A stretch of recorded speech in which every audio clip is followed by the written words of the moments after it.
The lights in the main atrium don't turn off completely. They just dim to a sickly, underwater blue. It's enough light to navigate by, but not enough to see the corners. It was 3:15 a.m. I was on the second floor, leaning over the railing, looking down at the empty food court below. The chairs were all stacked upside down on the tables, looking like a forest of metal legs. The only sound was the hum of the vending machines and the rhythmic squeak of my own boots on the terrazzo floor. Squeak, step, squeak, step. I was heading toward the south corridor, what we call the luxury wing. It's where the high-end jewelers and the designer bag stores are. It's also the quietest part of the mall because there are no skylights there. It's just a long, windowless tunnel of marble and glass. I reached the entrance to the wing and stopped. The security gate for Lumina, a high-end jewelry store, was rattling. It wasn't a heavy shake like someone trying to break in. It was a gentle, rhythmic vibration. Clink, clink, clink, clink, like someone was tapping a ring against the metal bars. I unclipped my flashlight and shined it down the hall. The beam cut through the dark, illuminating the closed storefronts. "Security," I announced. My voice sounded flat, swallowed by the acoustics of the hallway. "If you're in here, make yourself known." The rattling stopped immediately. I walked closer, my hand resting on my belt.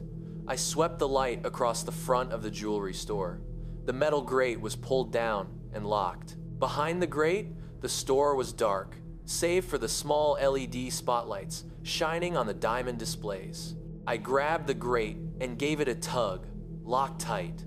"Must be the HVAC," I muttered to myself, trying to lower my heart rate.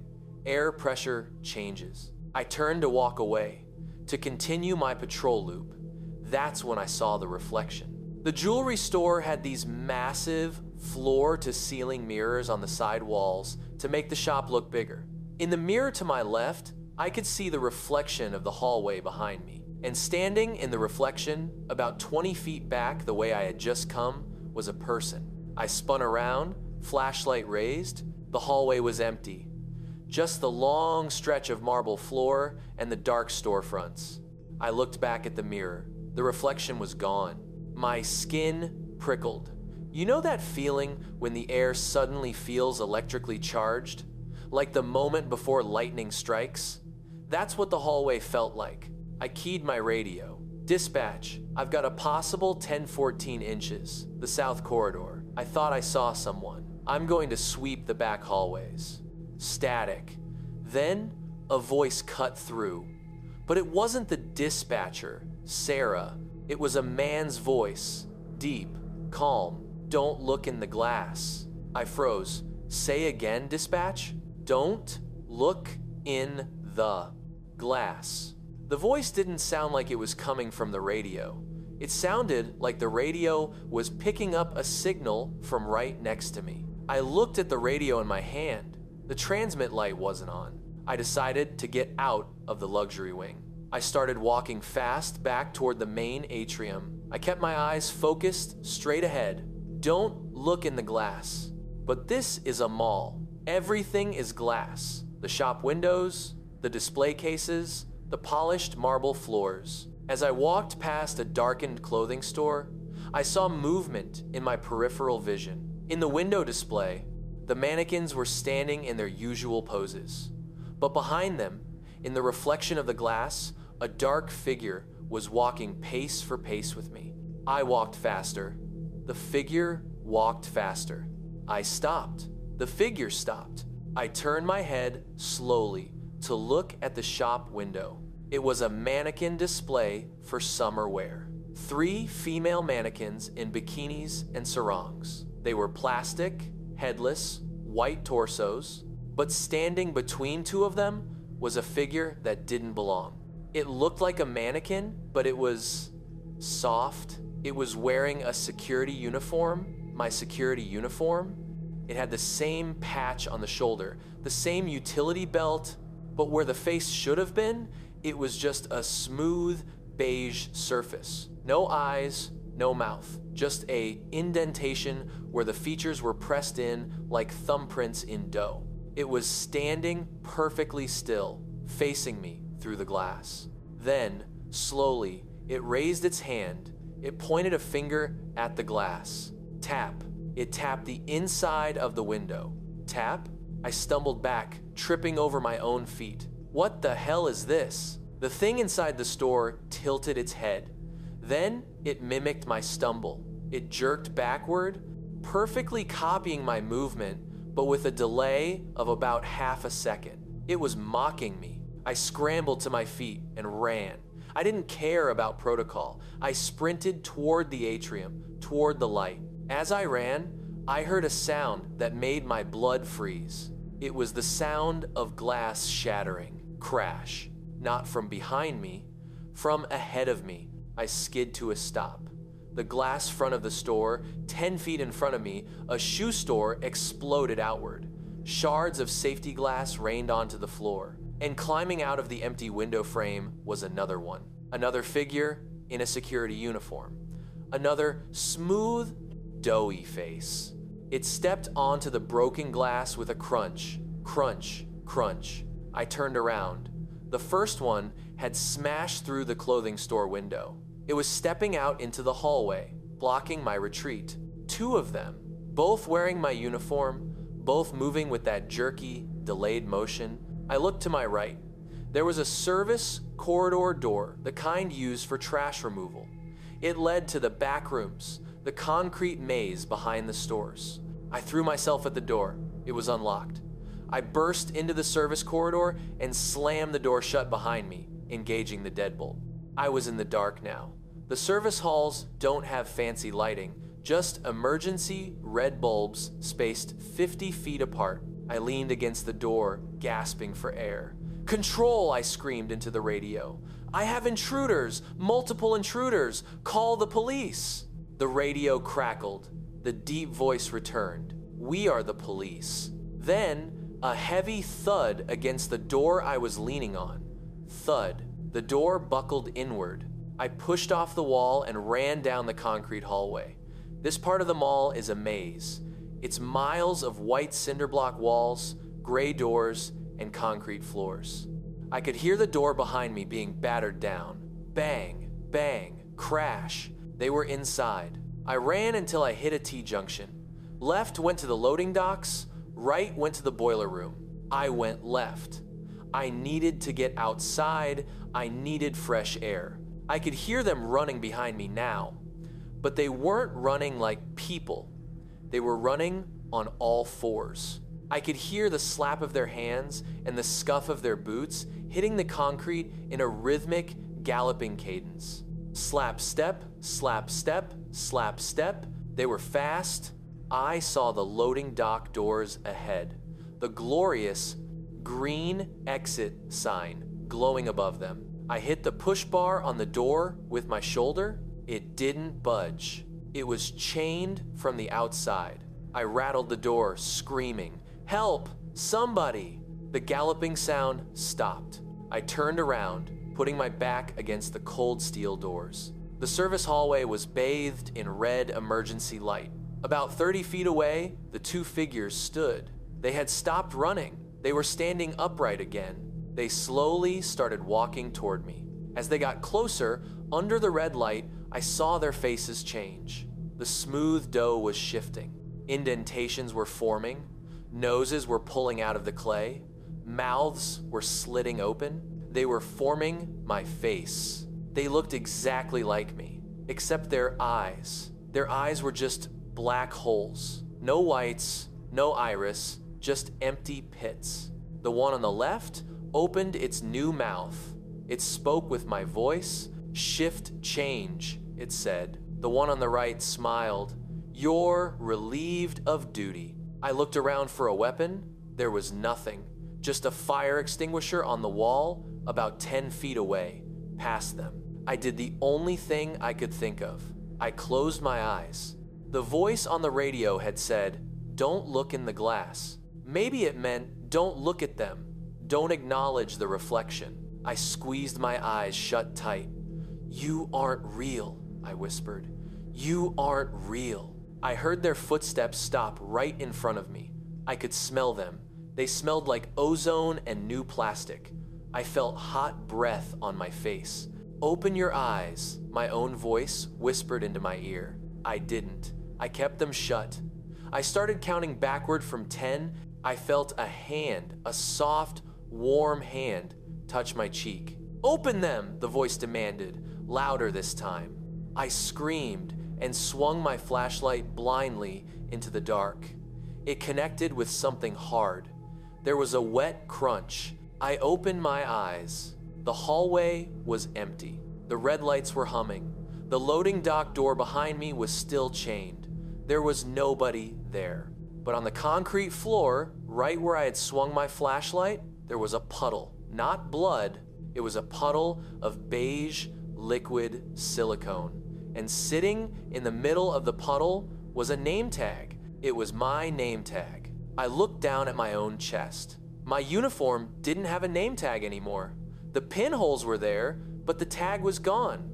I spent the next 3 hours huddled in the corner of the loading dock until the morning delivery trucks arrived and someone opened the door from the outside. They asked me why I was crying. They asked me why I had smashed the fire alarm. I didn't tell them.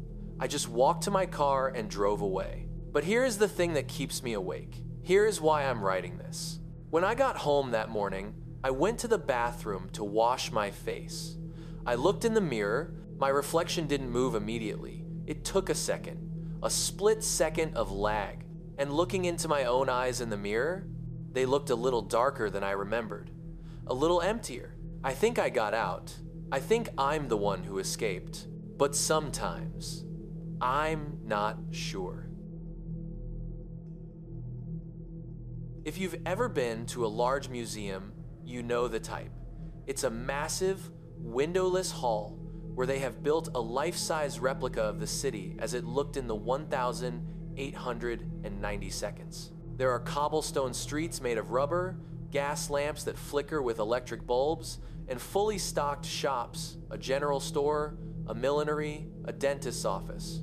It is populated by mannequins, dozens of them, dressed in Victorian clothes, frozen in the act of buying bread or tipping their hats. During the day, with the crowd noise and the audio track of horse carriages, it's charming. But at night, it is a nightmare. You are walking through a town that doesn't exist, trapped inside a concrete box. The air is always perfectly still, smelling of old dust and treated fabric. And the silence is so heavy, it feels like it's pressing against your eardrums. I was the night guard there last winter. My job was to walk the streets once an hour to make sure the fire exits were clear. It was 3 a.m. on a Tuesday. I was the only person in the entire West Wing. I swiped my badge and entered the exhibit. The heavy door clicked shut behind me, sealing me in. The only light came from the fake gas lamps, casting long, twitching shadows against the brick facades. I started my patrol down Main Street. Thud, thud. My boots echoed on the fake cobblestones. I walked past the apothecary. I shined my light through the window. The pharmacist mannequin was there, holding a bottle of tonic, staring blankly at the door. I walked past the dress shop. The two mannequins in the window were frozen in mid-laugh, their painted teeth gleaming in the dark. Then I reached the end of the street, the telegraph office. I stopped. Inside the office, on the desk, there was a prop telephone, an old-fashioned, wall-mounted crank phone. It was a piece of plastic and wood. It wasn't connected to anything. The wire just dangled and was glued to the wall. It was ringing, brrring, brrring. The sound was mechanical, loud, and impossible. It wasn't an electronic ring. It was the physical sound of a metal bell being struck, vibrating against the plastic casing. I stood there, frozen, my flashlight beam shaking on the glass. "It's a speaker," I whispered to myself, trying to rationalize it. "It's just the audio track glitching out." But the audio track for the exhibit was turned off at night. Burring. I don't know why I did it. Maybe it was curiosity, Maybe it was that trance state you get into when you're terrified and your brain just needs to know the answer. But I pushed open the door to the telegraph office. The bell above the door jingled, announcing my arrival to the empty room. I walked over to the desk. The ringing was coming from the physical phone. The plastic receiver was vibrating against the hook. I reached out and picked it up.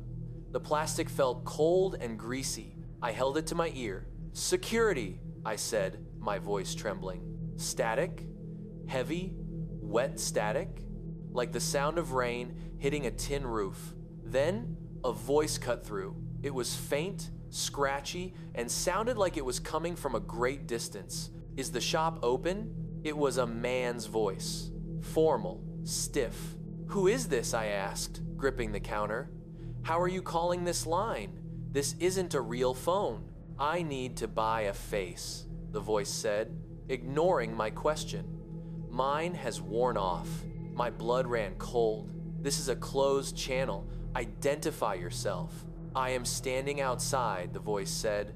"Please, let me in." I dropped the receiver. It swung on its cord, hitting the wall. Thump, thump. I spun around and looked out the shop window. Standing on the cobblestone street, right under the flickering gas lamp, was a figure. It was wearing a long black coat and a bowler hat. It looked like one of the mannequins from the funeral home exhibit down the block. But it was facing the shop, and it was moving. It wasn't walking, it was vibrating. It was shaking violently, like a blur, but its feet were firmly planted on the ground. I ducked below the counter. My heart was hammering so hard, I thought I was going to pass out. I grabbed my radio. "Control! Intruder in the streets exhibit! Send backup!" Silence. The radio was dead. No static, no power light. I heard the door to the telegraph office open. Jingle. The bell. Then the sound of boots on the wooden floor. Heavy, wet footsteps. Squelch, step. Squelch, step. I crawled toward the back of the counter. There was a staff-only door that led to the maintenance corridor behind the exhibit facades. If I could get there, I could get out. I heard the footsteps stop at the desk. I heard the dangling receiver being picked up. "Thank you," the voice said. "Not from the phone, but from the room with me. This one will do." I scrambled for the back door. I hit the crash bar and fell out into the maintenance hallway. I slammed the door shut and leaned my back against it, engaging the lock. I was in the backstage area. Raw plywood, exposed wires, and pink insulation foam. I heard a scratching sound on the other side of the door. Scritch, scritch, scritch. Then a voice whispered through the crack in the door frame. "It doesn't fit quite right yet." I ran. I ran down the narrow plywood corridor, dodging support beams and bundles of cable. I needed to get to the main lobby. I burst out of the maintenance door and back into the main museum hallway, the modern hallway. The polished terrazzo floors and safety lights were a welcome sight. I didn't stop. I ran all the way to the security desk in the atrium. I started typing a report, my hands shaking so bad I couldn't hit the keys. I needed to log this. I needed to call the police. Then I looked at the monitors. The monitors showed the camera feeds for the Streets of Yesterday exhibit. Camera 1, Main Street. Camera 2, the general store. Camera 3, the telegraph office. I looked at camera 3. The telegraph office was empty. The phone was hanging on the wall, perfectly still. I looked at camera 1. The street, the mannequins were there, the lady with the parasol, the boy with the hoop, but they had moved. They were all turned. Every single mannequin on the street had rotated its body. They were all facing the camera. They were looking right at the lens. And in the center of the street, standing under the gas lamp, was the figure in the black coat and bowler hat. It looked up at the camera. It reached up and took off its hat. Beneath the hat, there was no head, just a raw, jagged stump of neck. It held the hat out to the side, and then, from the shadows of its coat, it pulled something out. It was a head. It was a mannequin head. But it wasn't plastic. Even on the grainy black and white monitor, I could tell. It was wet. It was glistening. It placed the head on its neck. It twisted it into place. Snap. Then it walked closer to the camera. It put its face right up to the lens. It wasn't a mannequin's face. It was my face. It was my face, staring back at me from the monitor. But the eyes were wrong. They were painted on. The mouth on the screen opened. The speakers in the security booth crackled to life. "It fits perfectly," my own voice whispered through the speakers. I ripped the power cord out of the wall. The monitors went black. I didn't run. I couldn't. My legs wouldn't work. I just sat there, frozen in the chair, staring at the blank screen, waiting for the door to open. Waiting for him to walk in, wearing my face. But the door didn't open. Instead, I lost time. 1 second, it was 3:15 a.m. The next second, I blinked, and sunlight was streaming through the atrium skylights. It was 7 a.m. The door to the booth swung open. It wasn't the monster, it was Gary, the day shift guard. He was holding a coffee, looking at me with concern. "Jesus, kid," Gary said, "you look like wax. You feeling okay?" I touched my face. My skin felt cold, clammy. I think I'm sick," I mumbled. My voice sounded strange. It sounded tinny, like it was resonating inside a plastic cup. Gary nodded. "Go home, get some sleep." I walked to my car. My movements felt stiff, jerky. Every time I bent my knee, I felt a weird pop in my joints, like tight rubber bands snapping. I drove home on autopilot. I walked into my bathroom and turned on the lights to look in the mirror. My face looked normal. Tired, pale, but normal. I splashed water on it. That's when I noticed it. There was a small line running along my jawline, right under the chin. It looked like a thin scratch. I leaned closer to the mirror. I ran my fingernail over it. It wasn't a scratch. It was a seam. A tiny, almost invisible seam where the skin of my face met the skin of my neck. My heart stopped. I grabbed a pair of tweezers from the cabinet. My hands were shaking violently, but I managed to grip the edge of the skin near the seam. I pulled. It didn't hurt. There was no blood. The skin just lifted. It peeled back an inch. Underneath, it wasn't muscle. It wasn't bone. It was gray, smooth, industrial silicone. I stared at myself in the mirror. I tried to scream, but when I opened my mouth, I heard a mechanical click in my jaw. I didn't escape the museum last night. I know that now. The guard who ran out of the telegraph office, he never made it to the security booth. He's probably still back there, stuffed into a crate in the maintenance hallway. I'm the one who walked out. I'm standing here, looking in the mirror, and I don't feel fear. I don't feel horror. I just feel new. And I have this urge, a burning urge to go back to the museum tonight. Because the exhibit isn't finished. We need more faces. And I think my neighbor has a really nice one. Use arrow up and arrow down to select a turn, enter to jump to it, and escape to return to the chat.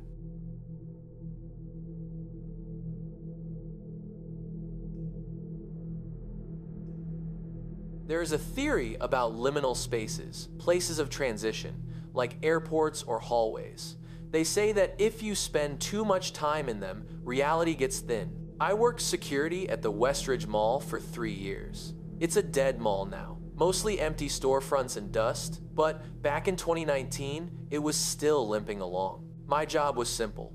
Lock the doors at 11 p.m., patrol the interior until 7 a.m., and make sure the teenagers didn't break in to skateboard in the empty fountains. The mall had 4 anchor stores, those massive, multi-story department stores at the corners of the building. 3 of them were boarded up. The 4th one, a massive department store we'll call Harrison's, was still open, but barely. Harrison's was like a time capsule. It smelled of heavy perfume and carpet cleaner. It was the kind of place your grandmother shopped in 1995 and never left. The incident that made me quit happened on a Tuesday night in late October. It was raining hard outside. a cold, relentless autumn rain that drummed against the skylights. The mall was filled with that heavy, pressurized silence you only get in large buildings when the air conditioning shuts off.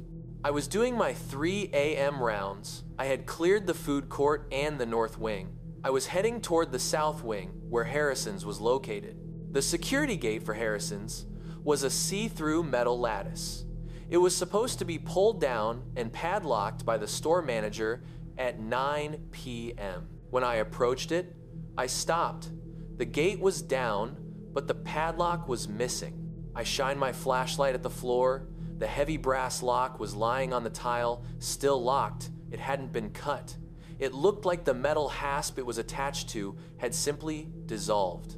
The metal loop on the gate was rusted through, as if it had aged 100 years in a few hours. I frowned. "Security!" I called out, my voice echoing in the empty corridor.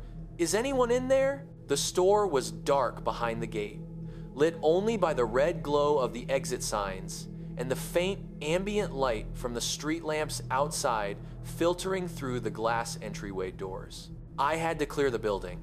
That's the job.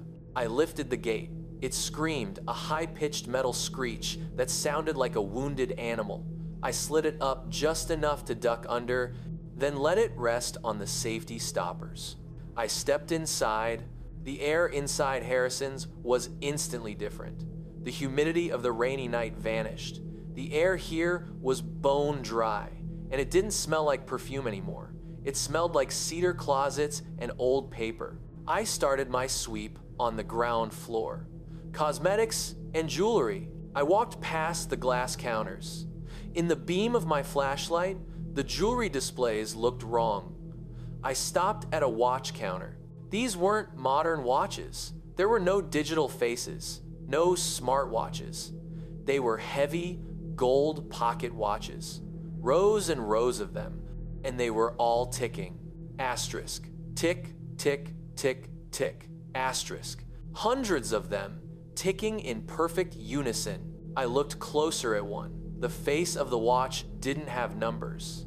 Instead of 1 through 12, it just had the same word written 12 times around the dial. Asterisk. Now, now, now, now. Asterisk. I pulled my hand back. "Okay," I muttered.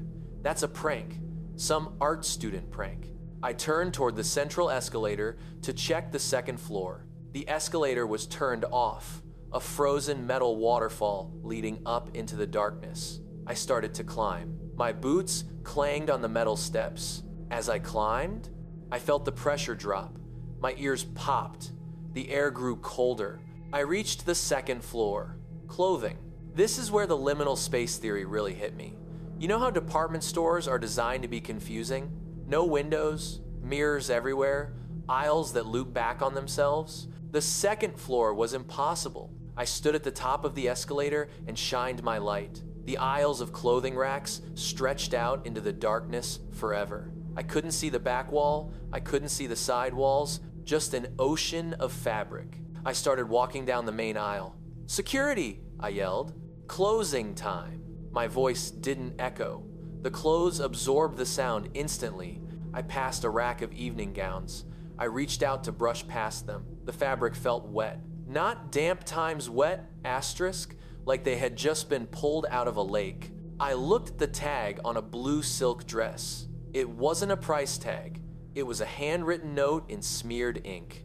Asterisk, worn once. Asterisk, 1,924. She didn't come home. Asterisk.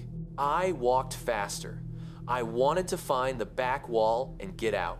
Then I heard the sound. Asterisk, swish, swish, asterisk. The sound of hangers sliding on a metal rail. It was coming from the aisle to my left. I unclipped my pepper spray. I moved slowly toward the sound, peeking through the gaps in the clothes. Standing in the middle of the aisle, facing away from me, was a person. It was a woman. She was wearing a gray uniform that looked like it belonged to a 1,950 seconds elevator operator. She was arranging clothes on a circular rack. "Ma'am," I said. She didn't turn. She kept sliding the hangers. Asterisk, Swish, swish, asterisk. Ma'am, the store is closed. You need to leave. She stopped moving. She stood perfectly still. Then she spoke. Her voice sounded like it was coming from a speaker with a bad connection, static-filled and popping. We are just restocking, she said. You can restock in the morning, I said, stepping closer. Turn around, please. She turned around. I dropped my flashlight. It clattered on the floor, the beam spinning wildly before settling on her shoes. She didn't have a face. It wasn't that she was wearing a mask. It was that the front of her head was a concave depression. It looked like someone had pressed a giant thumb into a ball of soft dough. No eyes, no nose, no mouth. Just smooth, gray skin that curved inward. But I could feel her looking at me. I could feel the pressure of her gaze. She raised a hand with fingers that were too long, too many joints, and pointed at a rack of suits next to me. Try it on, the static voice buzzed from her direction. It will fit you perfectly. I backed away. No, I'm good. I looked around. I saw more of them. Emerging from the racks of clothes, tall, gray, faceless figures. They were gliding silently over the carpet. Some were holding tape measures. Some were holding pincushions. Measurements, one of them whispered. Alterations, another hissed. They were closing in. I turned and ran back toward the escalator, but the store had changed. The aisles were shifting. The clothing racks were moving like dominoes, sliding across the floor to block my path. I shoved a rack of coats aside. They were heavy, unbelievably heavy, like there were people inside them. Let me out, I screamed. I saw the escalator ahead. It was moving now, but it was moving times up asterisk, fast. I didn't care. I sprinted toward it. I jumped onto the down escalator that was churning upward. I fought the current, leaping down the steps, 3 at a time, as the metal stairs tried to carry me back up into the dark. I could hear them behind me, the times, swish swish times of fabric, the wet slap of long, gray hands grabbing at the railing. I stumbled at the bottom, crashing onto the tile of the first floor. The pocket watches were screaming now. Asterisk, ring, ring, ring, ring, asterisk. All of them going off at once. I scrambled to my feet and ran for the gate. I didn't look back. I slid under the metal lattice, tearing my shirt, and scrambled out into the mall corridor. I lay on the floor of the mall, gasping for air. The silence of the normal mall rushed back in. The rain on the skylights, the hum of the vending machines. I looked back at Harrison's. The store was dark. The gate was down. The watches were silent. I quit the next morning. I told them I found a better job. I didn't tell them about the faceless tailors, but I kept a souvenir. I didn't mean to. When I got home and took off my uniform shirt, the one I had torn scrambling under the gate, I noticed something. The tear in the fabric, it wasn't there anymore. The shirt was perfect. It looked brand new. I looked at the tag on the collar. It used to say staff. Now, it was a handwritten tag in elegant cursive. Asterisk, subject, Thomas. Asterisk, asterisk, fit, perfect. Asterisk, asterisk, status, on hold, asterisk. I burned the shirt. I watched it turn to ash in my backyard. But sometimes, when I'm in a dressing room or walking through a narrow hallway, I get this feeling. The feeling that the walls are getting closer. The feeling that reality is getting thin. And I hear the sound of a hanger sliding on a metal rail. Asterisk, swish, asterisk. And I know they're still holding my spot.